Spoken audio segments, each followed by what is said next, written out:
Hello ladies and gentlemen, welcome back to the channel, and on today's video I'm going to be showing my DragonKnight healer build.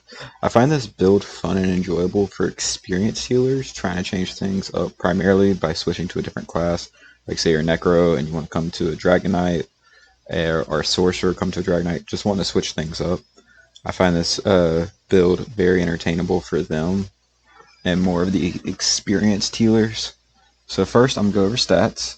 Starting off with Magicka, we are sitting at 32,000 and 2,182 recovery, 24,000 health and 947 recovery, and stamina is at 16,000 with 620 recovery.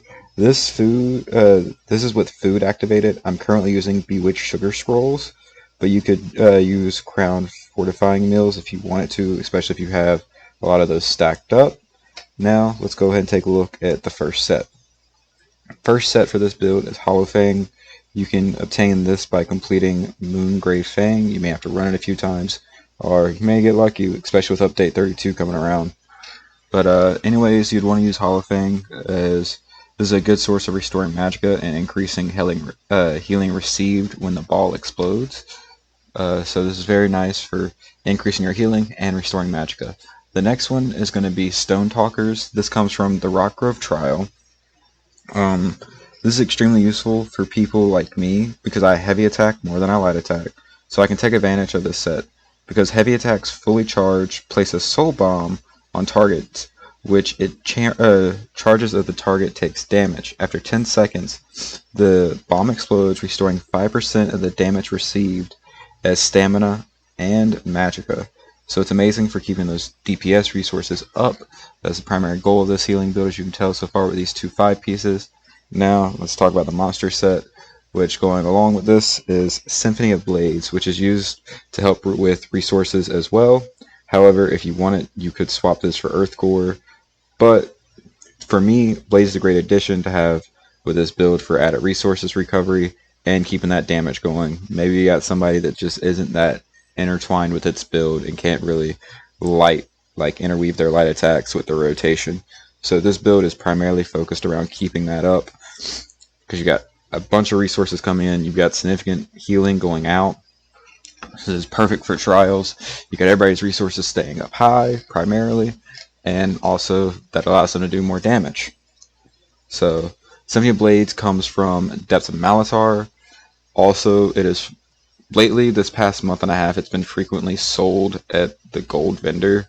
So if you had AP or alliance points or gold, this had been a good added thing to add to your collection, or just buy and add to your bank.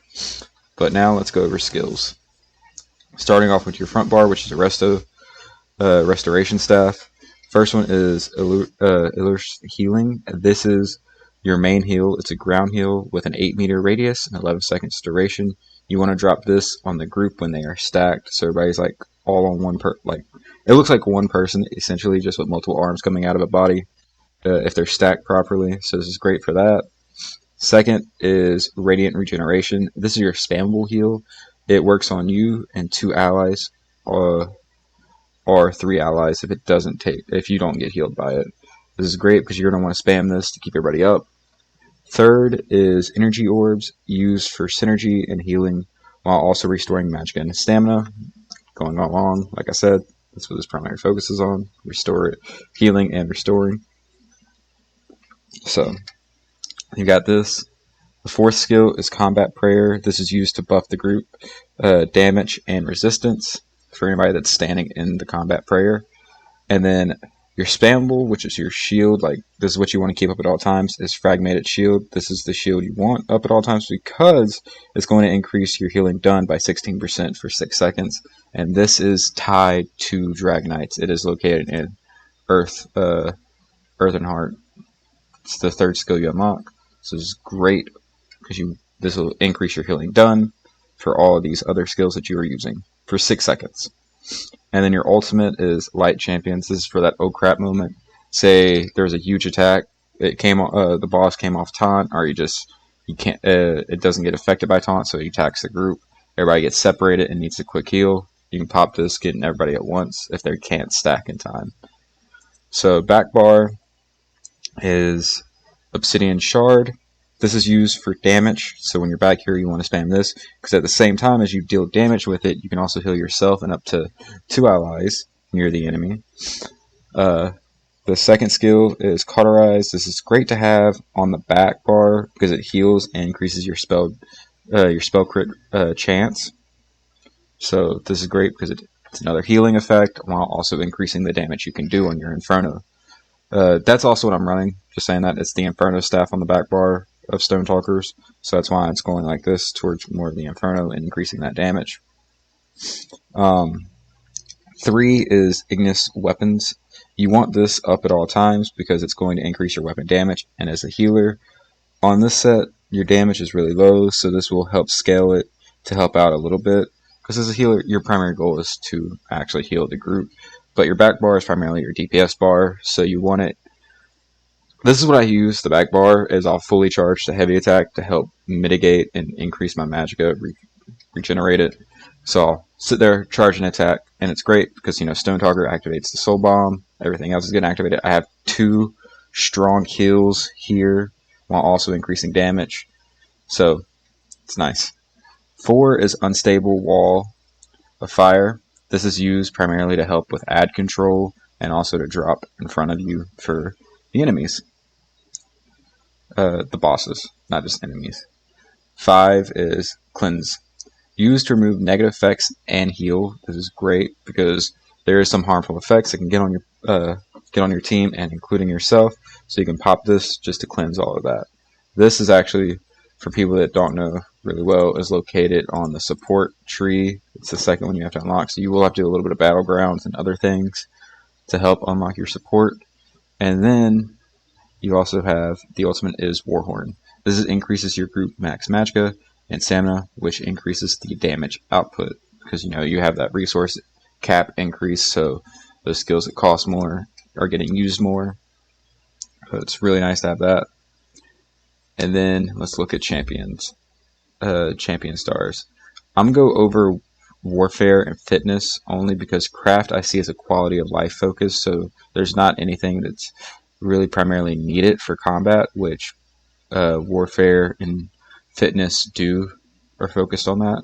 So starting off with warfare, is the first is Soothing Tide. It increases healing on area effect to heals by 10%. The second is Swift Renewal, which increases your healing over time effects.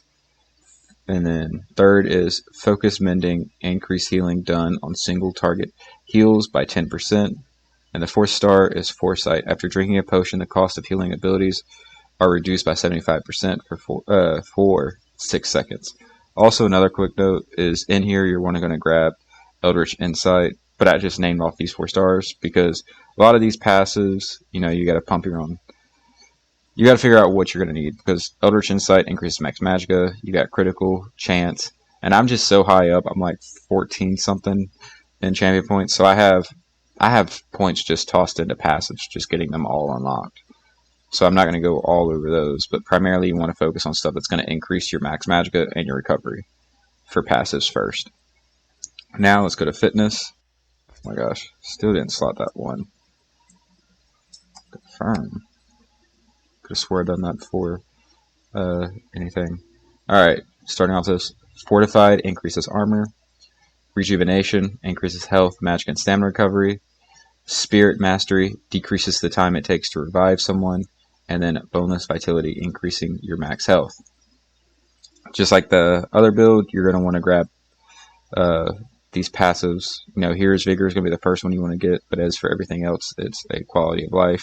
This is used, the right side is used primarily for tanks, but you can still grab them in case you have to interrupt stuff, help decrease that cost of stamina.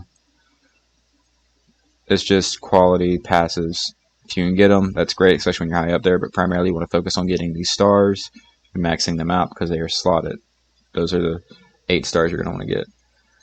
Now, with all that being said, I'm just saying this build will not be for everyone, but if you do decide to run it, I hope you enjoy it, and with all that said, I'm just going to say thank you for watching. Remember to like, comment, and subscribe, and it was a pleasure making this video for everyone. Quick disclaimer before I sign off for this video. I don't know when the next ESO build video will be up. I've been really pulled away from ESO a lot. That's just because I've been focusing on New World. As you can tell, I've uploaded a few videos here and there. And now there's some life events going on that's going to prevent me from uploading. So I'm planning to get back shortly after update 32 because I feel like it's just around the corner. And that'll actually increase these build videos because then I can easily get more gear without having to invest so much time into ESO. And I will be covering Deadland sets when they drop, because I'm not looking at the PTS servers stuff primarily because I expect things to change, not completely, but a little bit when they come into the full game, and that's what I like to focus on this channel, is what the full set looks like currently. Some sets get changed, so that being said, thank you all for watching. That was my quick disclaimer, and I will see you all in the next video.